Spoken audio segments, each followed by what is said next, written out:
Alrighty, what's going on, guys? Edward here, back with another video, and this is gonna be part 3 of this series. If you're watching this for the first time, go ahead and click in the top right corner right here. I'm gonna leave the link to the first 2 videos, okay, that I want you guys to watch first before you watch this current one, okay? So make sure to go back, watch the first 2, and then you come back here, right? Now, if you already watched those 2, let's get started right here. I'm going to show you again in as the continuation that actually paying attention to the higher time frame bias, like a daily bias, weekly bias, you really don't need it. Of course, it's going to give you more confidence, more. It's going to give you more confluence, and it's going to make you feel more confidence. Definitely more secure, more safe. Okay, because believe me, even if you do have a daily bias, and let's say your daily bias is bullish for today, price don't give a damn what you think, and it's going to probably crash, right? So at the end of the day, no matter what you do, right, we do not control the markets. Okay, we do not control. So it's not necessarily the daily bias. It's going to give you more confidence and more, more another confluence to your bias, to your direction. Yes, it definitely will. But it's not the holy grail. It's not 100% necessary. Okay, and I'm going to prove you this thing right here. You could be bearish, you could be bullish on the daily time frame. It doesn't matter. Since we're scalping, you know, we're going to focus again in these things that I have right here. Basically, timing. What time is it? Okay. And I'm going to show you right here that this works in pretty much everywhere. This is a currency pair that, I don't remember if I have ever traded this pair, probably at the beginning, maybe years ago. But right now, this is a pair that I would probably not be trading. But anyways, I'm going to show you this example that actually it works in anywhere.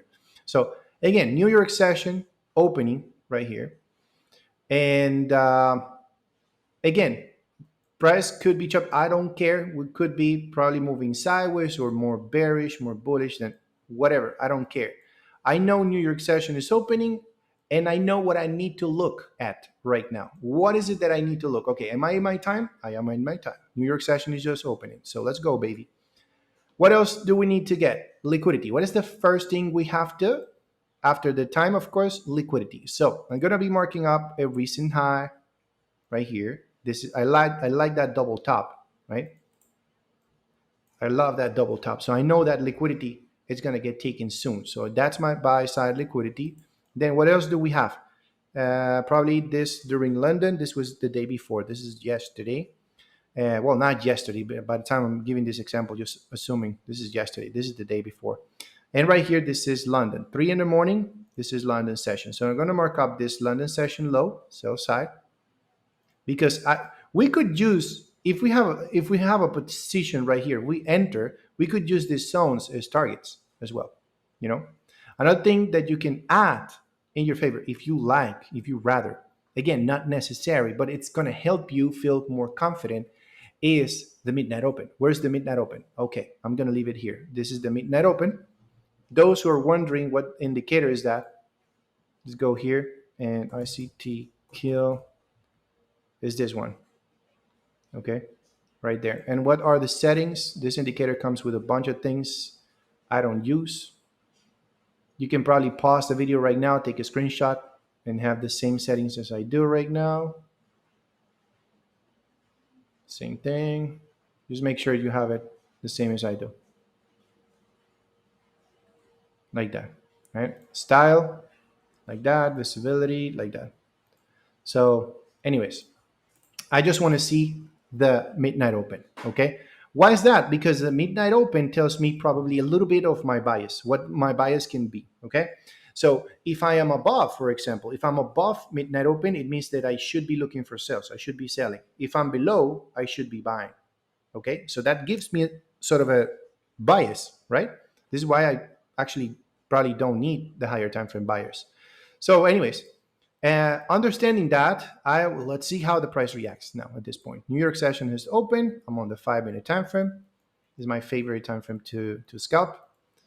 And we're just going to wait. So I see price trying to go for that high. Okay, what time is it? 8:30. We're probably having news, by the way. This is probably fundamentals right there. So we're just taking this liquidity. What would you do from here? Would you be selling right away? No, right? What is it the first thing? Are we seeing liquidity? Yes, the price is now taking that relative equal high that I just marked up, right? New York session is taking that liquidity, right? What else? What is the next thing that I need to see? I need to see a change in the state of delivery, breaker, order block, right? In case I want to sell. Are we above? We're actually above midnight open, right? So I should be selling. So where would be my change in the state of delivery in this case? Right here. So it means that I need to wait for a candle to close below this opening price.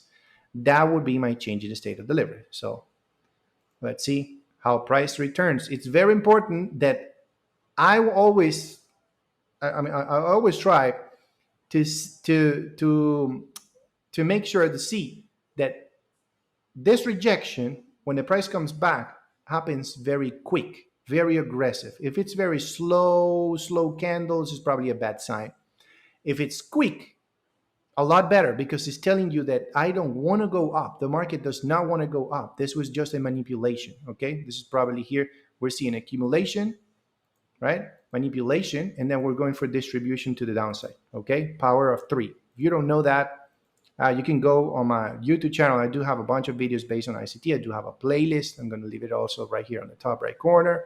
Just simply go and probably filter out the words. You can see if you're spotting also, if you're looking for SMT divergences, I have a bunch of things based on ICT. So make sure to check it out. So anyways, let's see what happens right here. Look at how aggressive price just came back down, right? Beautiful aggressive move. Do we have a change in the state of delivery? We do. Do we have a breaker? We do have a breaker, right? This is my breaker right here, right? Do we have an order block? Yeah, basically that's the order block. As soon as the candle breaks right here, it's creating an order block, it's creating a breaker block. Do we have a fair value gap? Maybe not yet. So here's the thing now. You could go aggressive. You could go aggressive from here and probably try to place your sell limit order right away, right? And probably the stop loss above the breaker, above the swing high of this breaker. The breaker is this one. We're going to place it above that swing high of the breaker, or you want to go safe right here, okay? Anyways, you can actually use also the fib, as I always say. If you think, my risk to reward is too small, it's fine. Right here, you could be targeting anywhere in between this 2.5 right there. Okay, so if this is your entry, you see, you always will get at least a 1 to 2, at least, you know. So do we have a fair value gap? No yet. We have to probably wait for another candle. The thing is sometimes if you wait for another candle, price is just gonna displace right away. But let's see if we do have one. Okay, you see, we did build a fair value gap in here. Nicely done. Change the state of delivery, breaker block. And now we have a fair value gap. So what is that? This is known as unicorn, right? We have a unicorn formation. It's very effective. Now, all we have to do is just wait for the price to tap it. You see the nice reaction. It tapped actually a couple of times. Struggle in there. Let's see if it's going to go to the target. Did it reach the target? It did reach the target. Okay, but if you're holding until right there at the bottom, let's see if actually price is going to get there or not. Should be on break even anyways. Price got us back on break even. Okay, so understand the whole point right here. Beautiful. Price respected the breaker, struggled a lot. Again, this is a pair that I would not be trading, but you see that even this pair, the trade did actually play out. It did play out. The price did go at least to that London low, which was the main target in overall. We used the fib to sort of try to get the most out of this orange, right? To get the most juice we can get out of this thing, right? So The further we put the take profit, the less probable, right? But anyways, here was definitely the best target.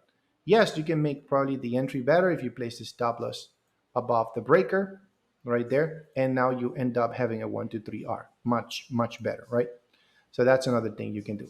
But again, what did I do? Am I on the right hour? Again, I'm in New York session. This is New York session, right? Am I seeing liquidity being taken? Yes, we just swept liquidity.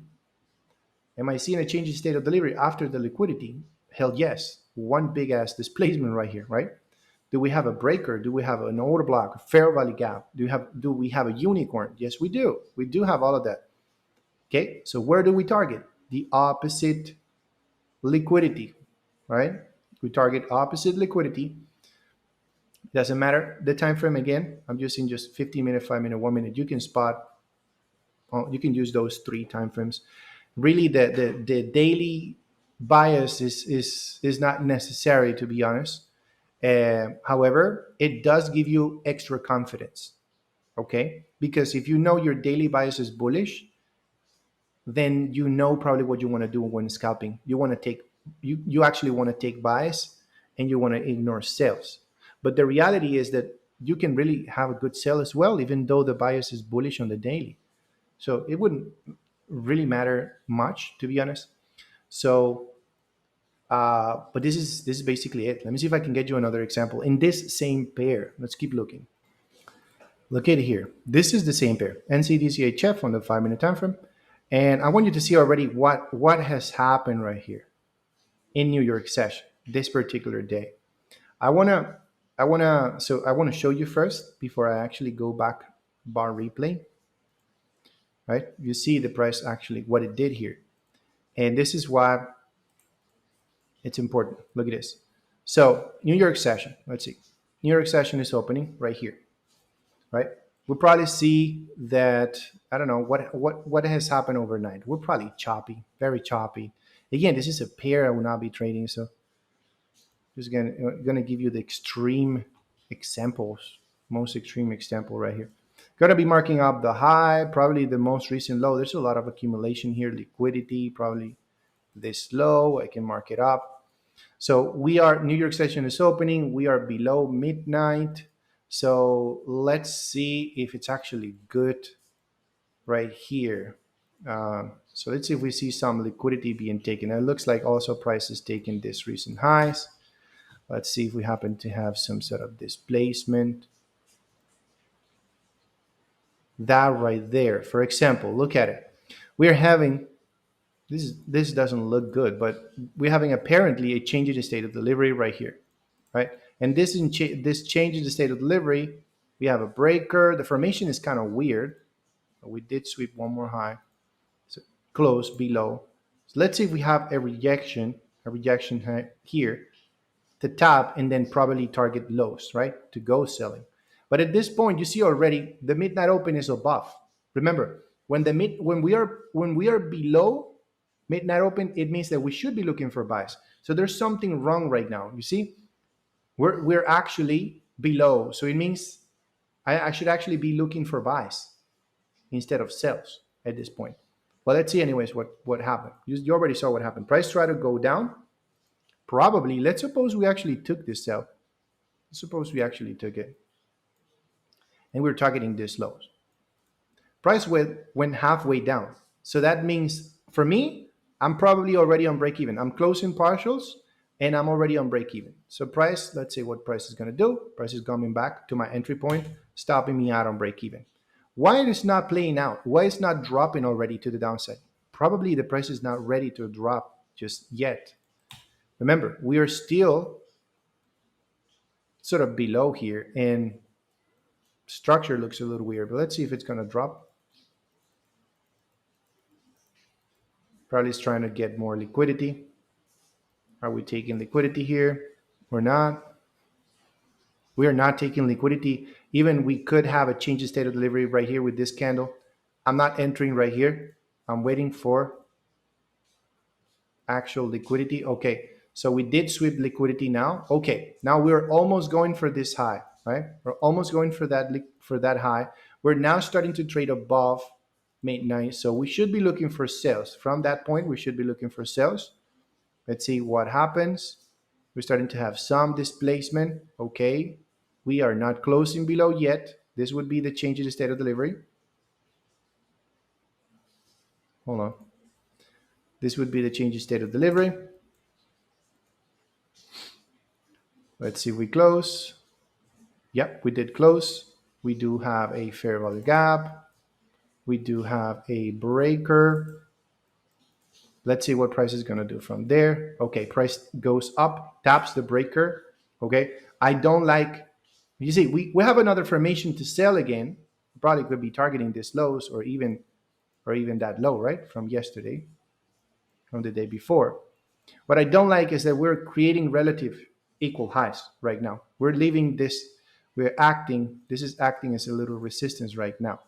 So I know there's a lot of stop losses right here.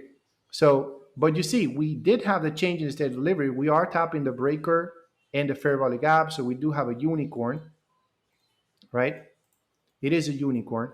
So we could have entered there again if we wanted to. However, probably not risking much because I don't like that we just left a relative equal high. I don't like that. We'll probably be targeting again this lows.